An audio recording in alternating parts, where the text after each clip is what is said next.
RCN. Le son de la différence.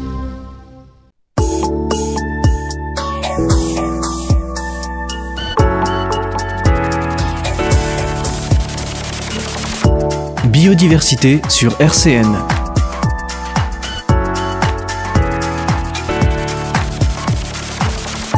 Pauline Dillon-Schneider. Bonjour et bienvenue dans votre émission Biodiversité sur RCN. Et aujourd'hui, je suis avec EcoRefresh. Bonjour. Bonjour, est-ce que vous pouvez vous présenter ? Bonjour, je m'appelle Francis, j'ai 43 ans et donc fondateur de la société EcoRefresh. Et qu'est-ce que c'est EcoRefresh ? Alors EcoRefresh, c'est une société qui est spécialisée dans le nettoyage de véhicules et de tous les tissus d'ameublement, mais de façon écologique. D'accord. Et comment on peut nettoyer ces tissus écologiquement ? En faisant attention à l'eau peut-être ? Déjà avec des bons produits. Ok. Donc des produits éco-responsables. Donc parce que on peut nettoyer c'est facile finalement parce que on peut facilement trouver un produit chimique au bout de la rue, au premier commerce qu'on a sous les yeux. Et donc il y a quand même une démarche, une recherche vraiment pour trouver le bon produit pour pouvoir nettoyer. Donc quand je dis produit écologique, par exemple, j'ai tendance à prendre rien que du savon noir. Ok, par exemple, le savon noir, ça peut être très efficace. Après, ça dépend de la surface sur laquelle on l'applique, mais rien que du savon noir et puis beaucoup de recettes de grand-mère qu'on associe à ça. C'est vrai ? Ah oui. Des fois, j'ai recours à des recettes de grand-mère pour pouvoir venir à bout de certaines tâches sur certains tissus. Vous avez un exemple de tâche qui peut se remédier avec une recette de grand-mère ? Oui. Récemment, j'ai eu affaire à un canapé. Donc, le tissu était assez compliqué à nettoyer.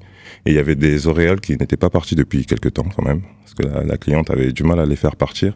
Et j'ai réussi à les faire partir au vinaigre blanc. Ok. Tout simplement. Vinaigre blanc avec une éponge, donc une brosse. Donc j'ai enroulé l'éponge autour de la brosse pour justement pas agresser le tissu, parce que des fois on peut avoir affaire à des tissus très fragiles. Et du coup en faisant des mouvements circulaires, j'ai réussi à enlever la tâche et puis après avec un injecteur extracteur ça part tout de suite. L'injecteur extracteur, c'est le fameux petit aspirateur avec de l'eau, c'est ça ? C'est ça. Après c'est un peu plus, on va dire, oui, finalement, c'est ça, c'est de l'aspiration, parce que l'injecteur extracteur, finalement, c'est quoi son rôle ? Son rôle, c'est d'envoyer de l'eau dans les fibres du tissu, et justement, avec l'aspiration, reprendre cette eau, mais avec la saleté qui était dans le tissu, simplement. Ok, c'est génial. Et tous les tissus ne doivent pas se nettoyer de la même manière, je suppose ? Oui, des fois, quand on a affaire à du cuir, par exemple, donc forcément, on va pas l'humidifier pareil, on va prendre, par exemple, un produit un peu plus... moins agressif. Je vais encore revenir sur le savon noir, par exemple. Si je prends l'exemple du savon noir, si on met du savon noir par exemple, sur une surface en cuir, ça va nettoyer, c'est vrai, mais après, il faut juste penser à bien l'enlever. C'est-à-dire que prendre un chiffon humide, passer dessus pour pouvoir enlever la couche de savon noir qui reste toujours un petit peu plus longtemps sur les tissus. Ok. Sur le cuir, par exemple. D'accord, je vois. Donc du coup, vous faites tout ce qui est canapé, tapis... Mais aussi les voitures. Mais aussi les voitures, oui. Et les voitures, c'est vraiment le côté, le nettoyage écologique qui prend tout son sens aussi dans les voitures, dans la mesure où finalement on utilise beaucoup moins d'eau. Donc c'est parce que c'est de la vapeur d'eau. Donc on nettoie avec un générateur vapeur. Parce que nettoyer à la vapeur, c'est ce qu'il y a de plus écolo dans la mesure où on utilise beaucoup moins d'eau. Et surtout, on va nettoyer à des températures suffisamment élevées pour pouvoir décaper tout ce qu'il faut. Et puis surtout désinfecter et enlever le reste de saleté. Ok. Et d'où vous êtes venu cette idée de vouloir faire une société qui nettoie écologiquement ? C'est drôle parce que quand j'explique, c'est vraiment ça m'est venu comme ça. J'étais au chômage, je me suis retrouvé au chômage et puis finalement j'étais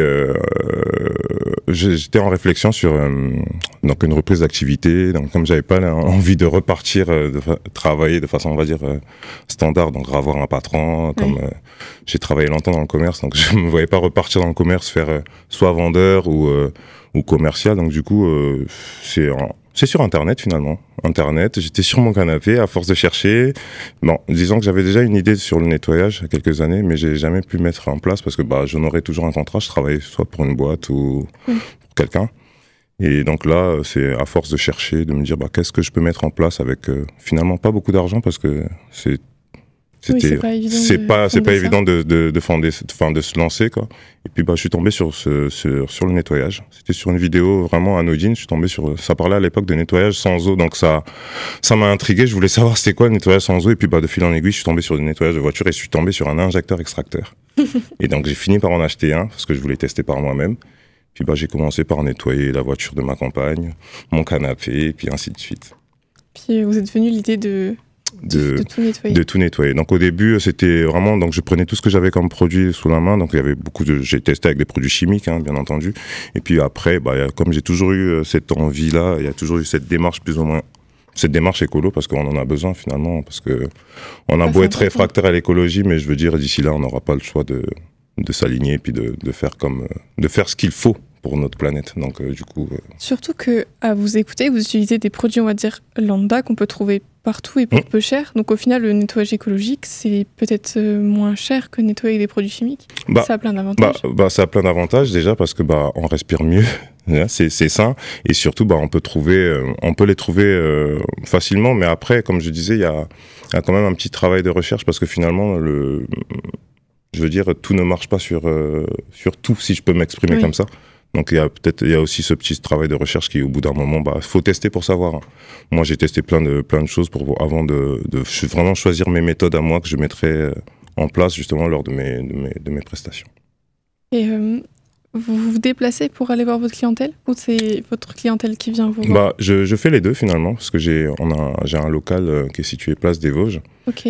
Donc les clients peuvent m'emmener leur voiture. Tous les clients qui n'ont ni le temps ni oui. Voilà, donc du coup ils ramènent leur véhicule au local et puis donc je fais les prestations et puis je me déplace aussi. Vous voyez par exemple pour les canapés, pour les tissus d'ameublement, un canapé, un matelas, donc c'est toujours mieux de se déplacer chez le client. Et puis, vous faites les matelas aussi? Oui, je fais les matelas aussi. Oui. Ok, c'est génial. Ouais. Parce que parfois certains matelas on peut les jeter justement parce qu'ils nous paraissent un peu vieux, mais en fait non, il n'y a pas besoin.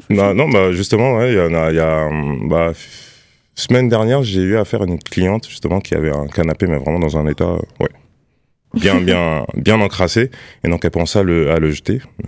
Elle a eu le passage d'Eco-Refresh, mais depuis, je peux vous dire que elle l'a gardé. Elle l'a gardé, et puis je pense qu'elle est même en train de le redécorer, remettre des petits coussins. Vous voyez ce que je veux dire? Génial. C'est super. Donc voilà. Ok, donc ça évite de jeter. En plus de ça, votre nettoyage il est efficace et du coup vous polluez pas l'eau au final. Non. Et puis sur un nettoyage sur une voiture par exemple, au final ce qui est important de savoir c'est que au final on utilise moins de 10 litres d'eau. Ouais, ce que je veux dire.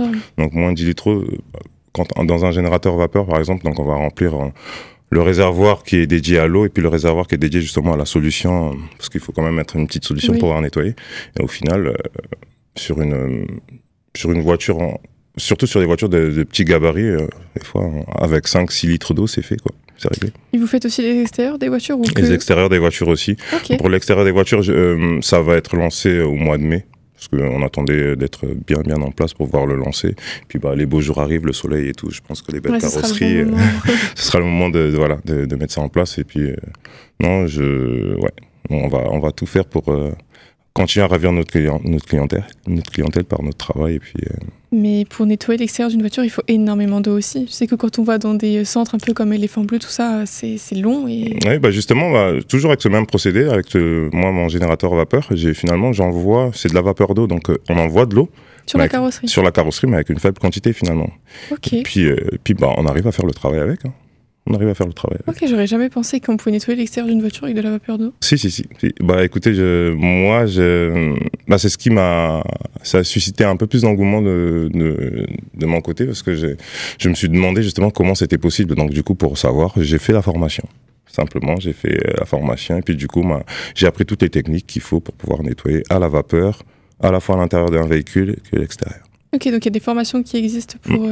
Les formations qui existent, parce que je voulais faire les choses bien et puis proposer un service quand même professionnel finalement. Oui, c'est rassurant de ça. Voilà, c'est rassurant de savoir que la personne qui nettoie votre voiture avec une certaine méthode a appris ce qu'il faut pour pouvoir le faire dans de bonnes conditions.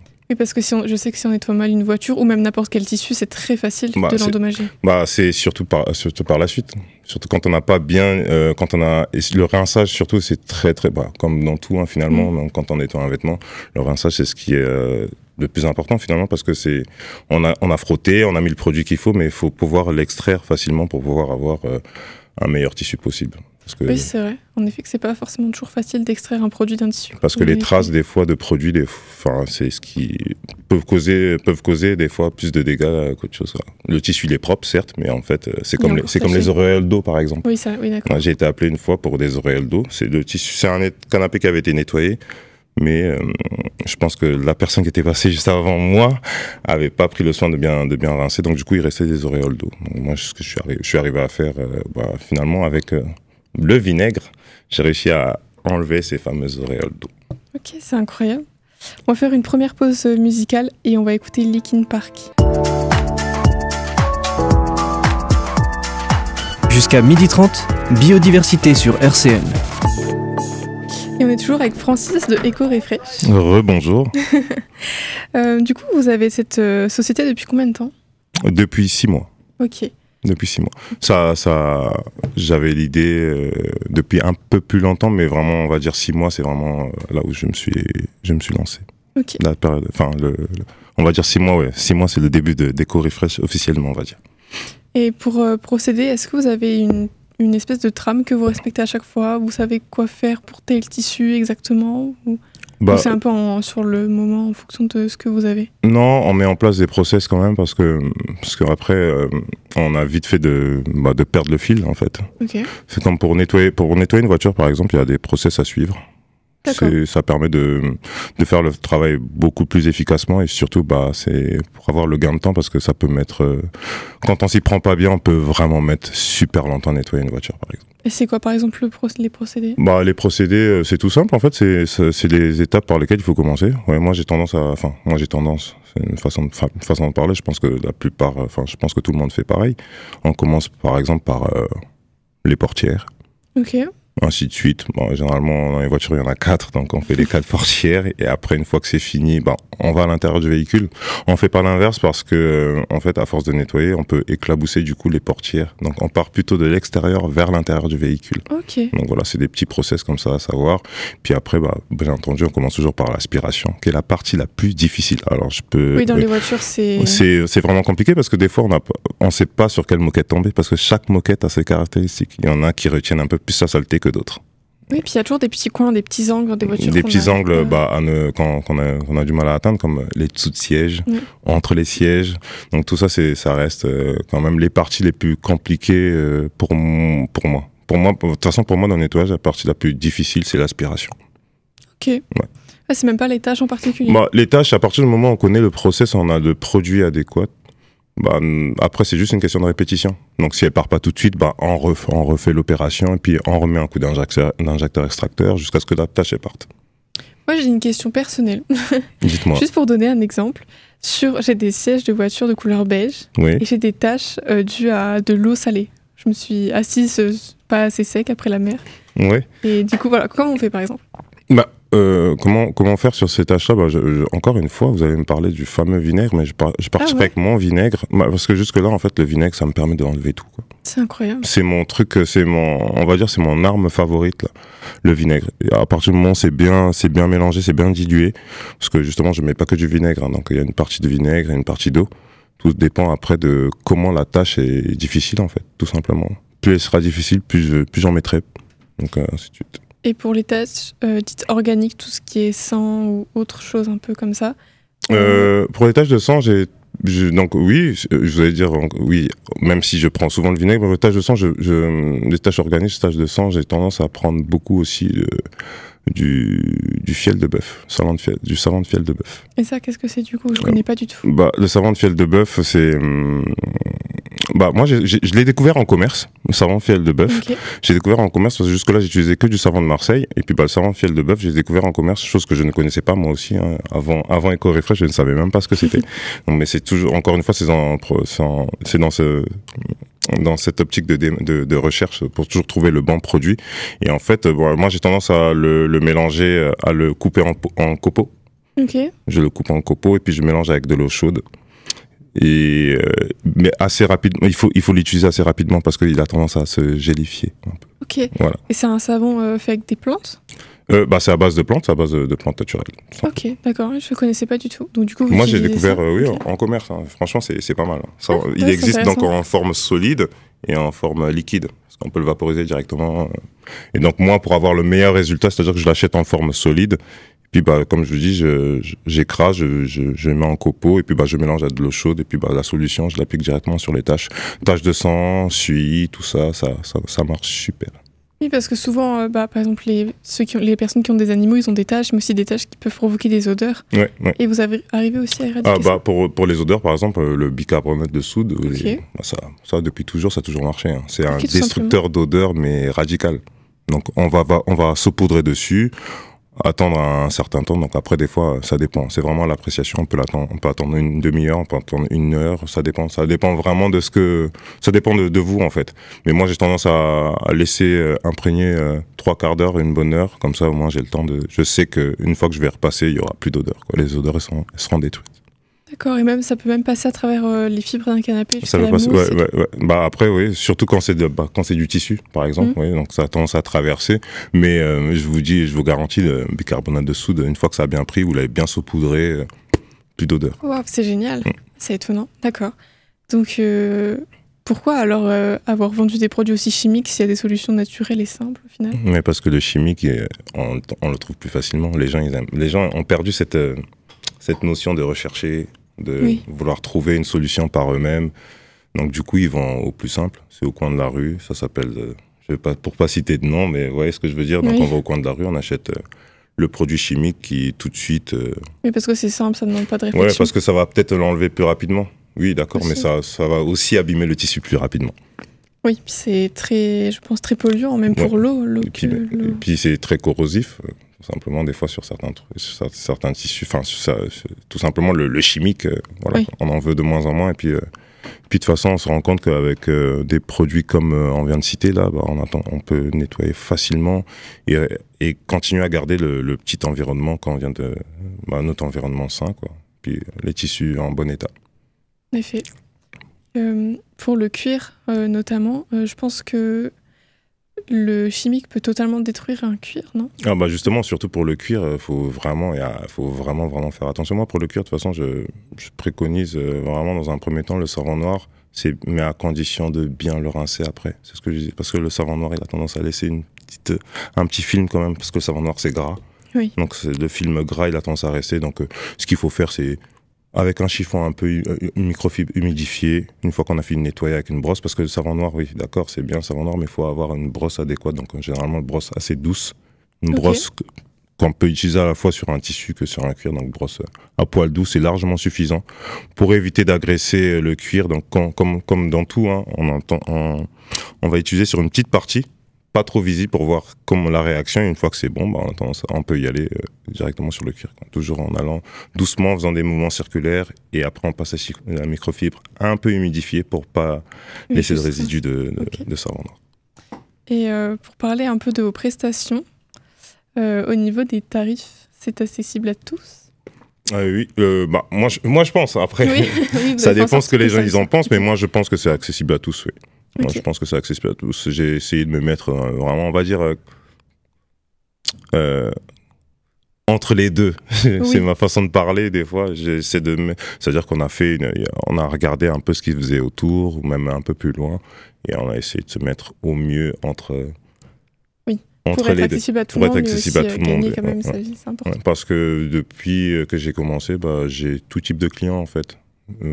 J'ai des clients qui ont, on va dire, qui ont tendance qui ont l'air d'avoir plus de revenus et ceux qui ont l'air d'en avoir un peu moins, vous voyez ce que je veux dire ? Oui. Mais jusque-là, j'ai tout type de clients. Et comment on peut vous retrouver du coup ? On me retrouve sur Instagram essentiellement. Donc l'Instagram s'appelle EcoRefresh, donc EcoRefresh, mais il faut rajouter 54 pour me trouver. 54 parce que on est dans le 54. Et puis aussi, c'était pour pouvoir me dissocier de tous les autres comptes qui ont tendance à avoir qui ont un nom qui se rapproche du mien en fait. Donc j'ai voulu mettre Eco 54 pour me différencier des autres et surtout pour me situer aussi, parce qu'on est dans le 54. Et vous avez un site internet, quelque chose ? Pas encore, le site internet, il va arriver incessamment sous peu. Donc ça va arriver avec toutes les prestations détaillées, parce que c'est vrai que sur Instagram, on met les prestations, mais des fois il manque le petit détail. Donc voilà, sur le site, vous verrez que les prestations seront vraiment toutes détaillées, savoir vraiment ce qu'on fait, où on intervient, ce qu'on peut apporter en plus, parce qu'il y a toujours des options, voilà, pour avoir un meilleur résultat possible. Si on veut vous retrouver, c'est sur Instagram. C'est sur Instagram. D'accord. Et puis j'ai ma carte qui apparaît justement sur une des publications Instagram où il y a mes coordonnées dessus aussi. Et j'ai créé une page Facebook aussi, une page au même nom. Même nom, EcoRefresh 54. Voilà. Ok, parfait. Eh bien, merci beaucoup. Je vous en prie, merci à vous de m'avoir invité. Et merci à vous aussi, chers auditeurs, de nous avoir écoutés. Et on se retrouve bientôt dans un nouvel épisode de Biodiversité. RCN, www.rcn-radio.org